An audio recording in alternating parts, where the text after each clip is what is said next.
In this video you will listen and practice a very inspirational story. Let's practice. A sage used to live in a forest. एक जंगल में एक साधु रहा करता था. His fame was spread far and wide in many states. उनकी ख्याति दूर दूर तक कई राज्यों में फैली हुई थी. People used to come to this forest in search of him, from far and wide, impressed by his knowledge and wisdom. लोग उसके ज्ञान और समझदारी की वजह से उससे प्रभावित होकर बहुत दूर दूर से उसे खोजते हुए इस जंगल में आ जाया करते थे. One day two young men came to this forest in search of this महात्मा. एक दिन दो युवक इस महात्मा की खोज में इस जंगल में आ पहुंचे, where Mahatma used to build his Gurukul at a very beautiful place. जहां एक बड़े ही सुंदर रमणीय स्थल पर महात्मा अपना गुरुकुल बना कर रहा करता था. Both of them wanted to accept this Mahatma as their teacher and get education from him. वे दोनों ही इस महात्मा को अपना गुरु स्वीकार कर उनसे शिक्षा प्राप्त करना चाहते थे. महात्मा had taught many youths. महात्मा कई युवकों को शिक्षा दे चुका था. But he used to test any youth before giving them education. लेकिन वह किसी भी युवक को शिक्षा देने से पहले उसकी कसौटी किया करता था. When the Mahatma saw these two youths, जब इन दोनों युवकों को महात्मा ने देखा, he considered them from a good home and the Mahatma decided to test them. तो वे उन्हें अच्छे घर से लगे और उनकी परीक्षा लेने की महात्मा ने तय किया. Mahatma told both the youths that I will definitely make you my disciple.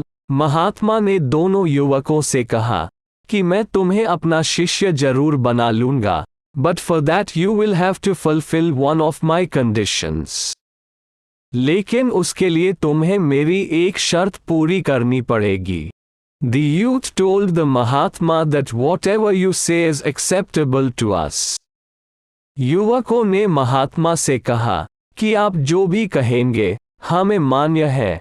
The Mahatma brought idols of two pigeons kept in the Gurukul room and handed them to both the youths and said, महात्मा ने गुरुकुल के कमरे में रखी दो कबूतरों की मूर्तियां लाकर दोनों युवकों को थमाते हुए कहा, Consider these idols of pigeons as living pigeons.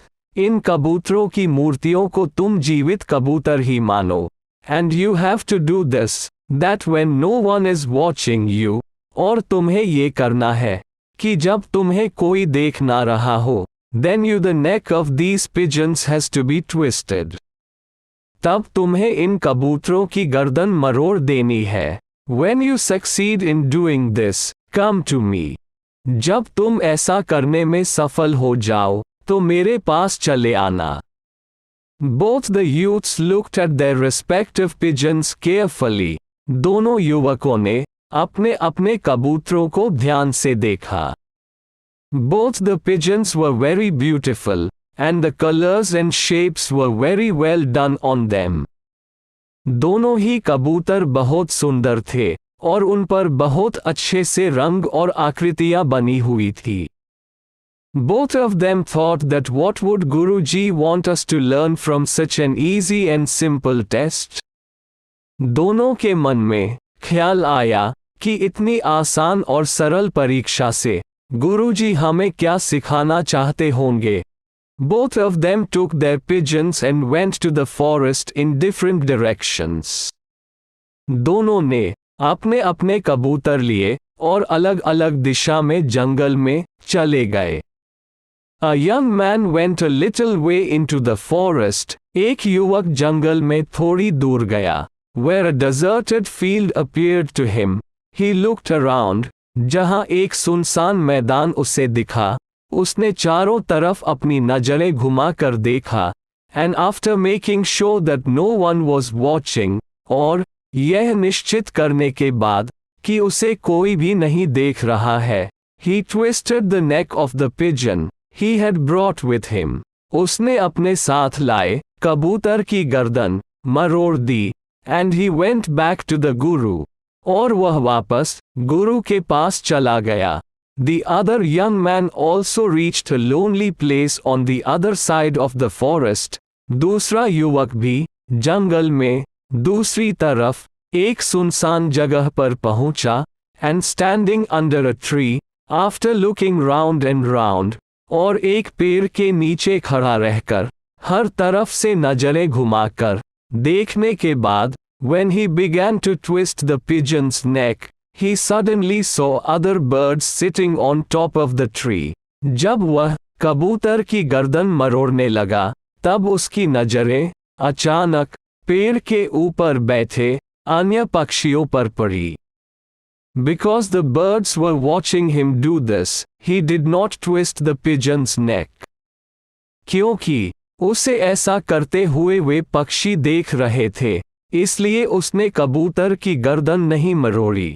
After thinking for a while, the young man hid in the bushes and started trying to twist the pigeon's neck there.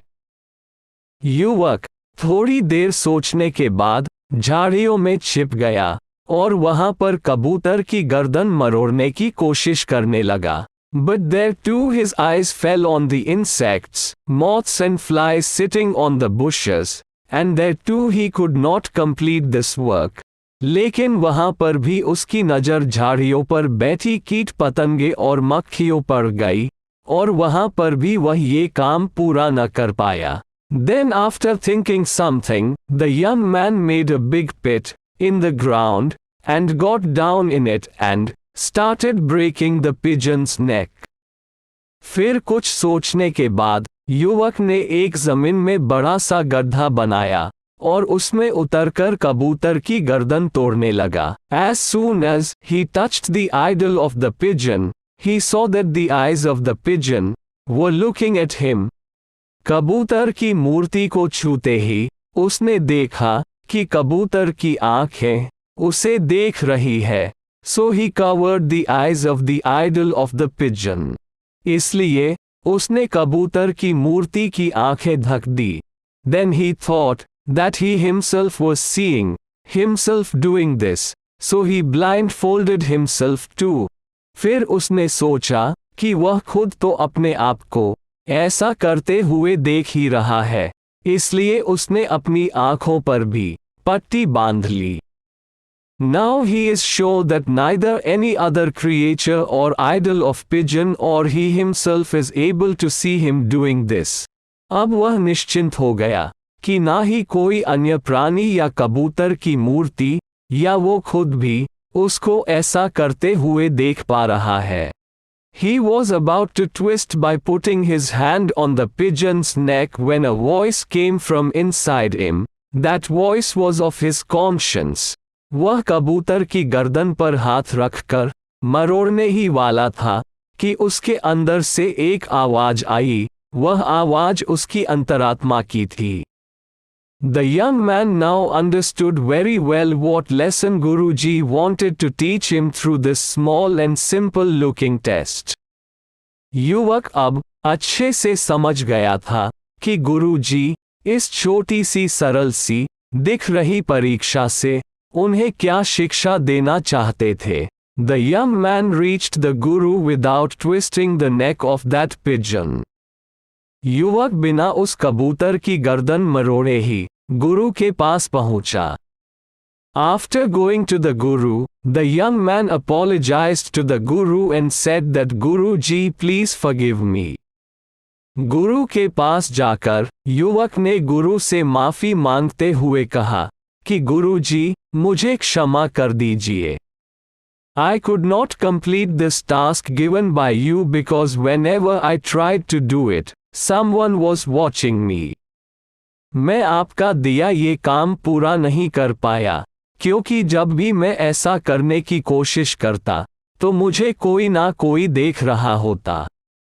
When I made sure that no one was watching me in the outer world, जब मैंने ये सुनिश्चित कर लिया कि बाहरी दुनिया में मुझे कोई देख नहीं रहा है, my inner self and that divine was still watching me, so I completely failed in this test.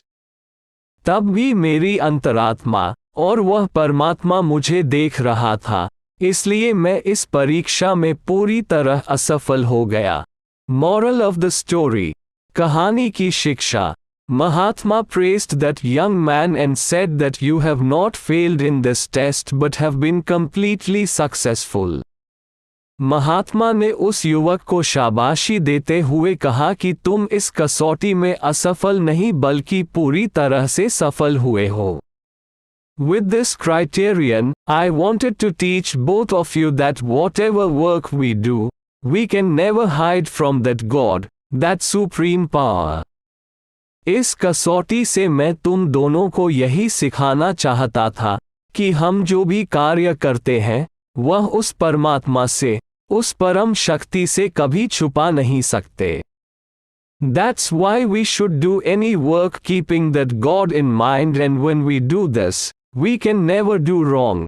इसलिए हमें कोई भी कार्य उस परमात्मा को ध्यान में रखकर ही करना चाहिए, और जब हम ऐसा करते हैं तो हम कभी गलत कार्य नहीं कर पाते। स्टोरी पसंद आई हो तो चैनल को सब्सक्राइब जरूर करें, और ऐसी ही इंग्लिश विद हिंदी स्टोरी देखना चाहते हैं तो कमेंट करें।